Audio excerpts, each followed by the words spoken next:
Baik, bismillahirrahmanirrahim. Assalamualaikum warahmatullahi wabarakatuh.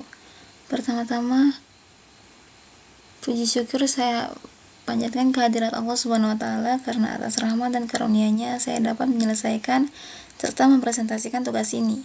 Pada kesempatan ini, saya akan memaparkan perancangan sistem kursus online yang meliputi use case diagram, proses bisnis, serta perancangan basis data yang digunakan dalam sistem. Sebelum itu, izinkan saya untuk memperkenalkan diri. Perkenalkan, nama saya Yunita Widya Stuti dengan NIM F1G124054.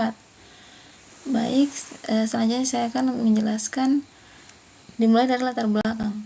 Sistem kursus online membutuhkan alur bisnis yang jelas agar proses pembelajaran berjalan terstruktur dan efisien.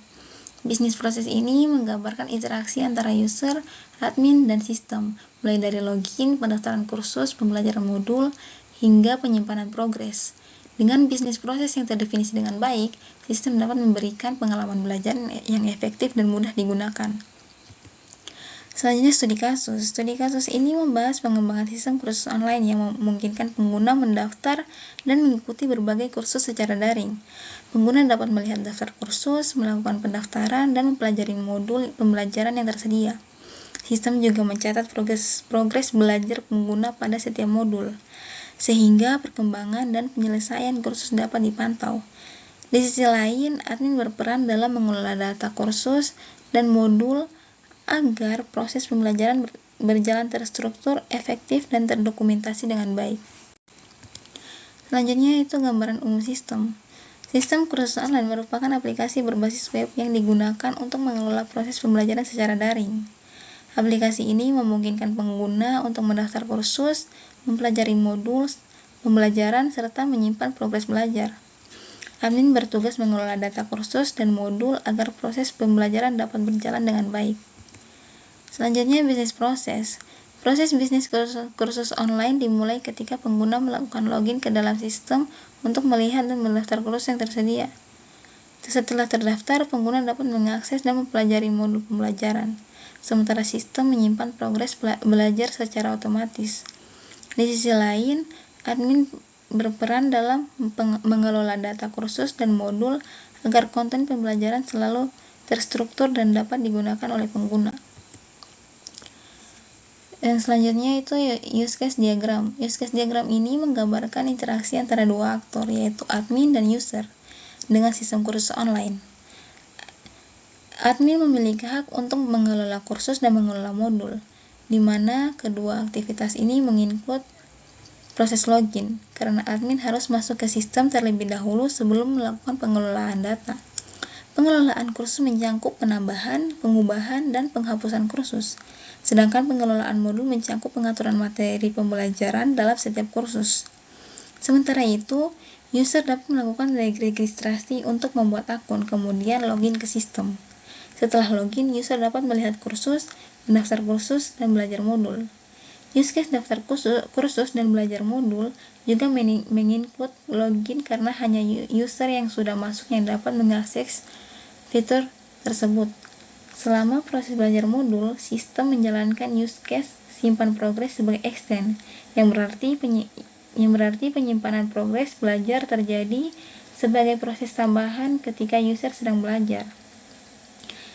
Nah, secara keseluruhan, diagram ini menunjukkan alur utama sistem kursus online, mulai dari autentikasi pengguna, pengelolaan konten oleh admin, hingga aktivitas pembelajaran dan pencatatan progres oleh user. Yang terakhir yaitu Entity Relationship Diagram atau ERD. ERD sistem kursus online ini terdiri dari 5 entitas utama, yaitu user, kursus, modul, enrollment, dan progress. User dapat mendaftar ke banyak kursus melalui tabel enrollment sebagai penghubung antara user dan kursus. Setiap kursus memiliki beberapa modul pembelajaran yang tersimpan pada tabel modul.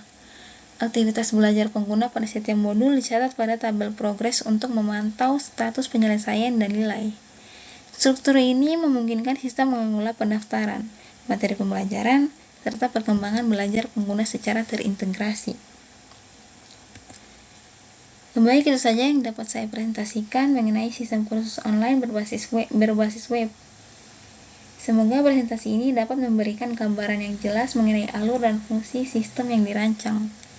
Selanjutnya saya akan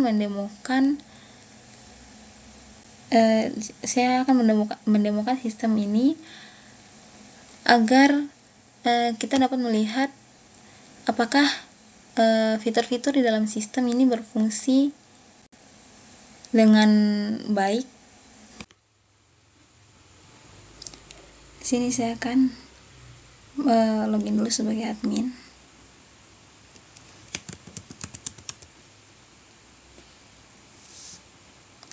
Ini dia tampilan jika login sebagai admin. Di sini admin dapat mengedit, menghapus, dan menambah kursus. Begitupun juga pada modul. Di sini saya akan coba menghapus kursus, dan jika ingin menghapus kursus harus dulu menghapus modul pembelajarannya.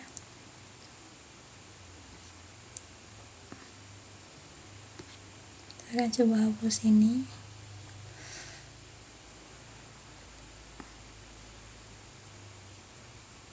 Nah, bisa dilihat bahwa fitur hapus berfungsi dengan baik.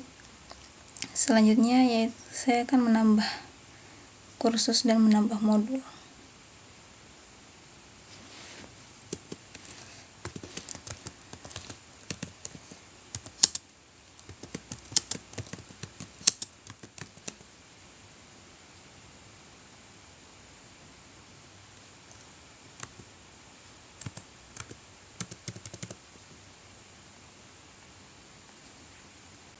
Selanjutnya tambah modul.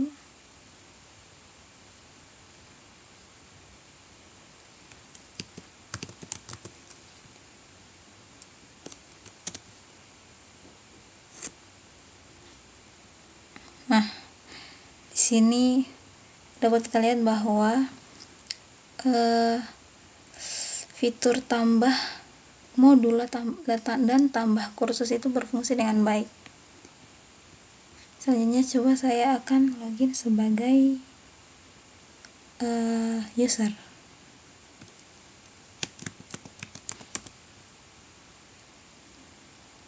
Nah, ini dia tampilan jika login sebagai user. Dapat dilihat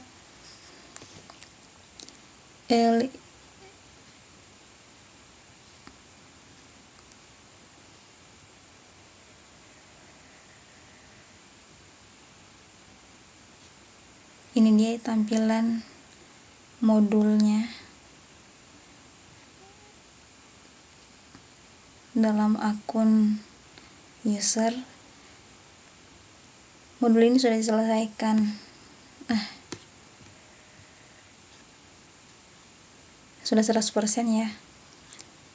Artinya semua modul yang ada pada dasar pemrograman itu sudah selesai. Selanjutnya coba yang belum. Coba dulu kita daftar kursus.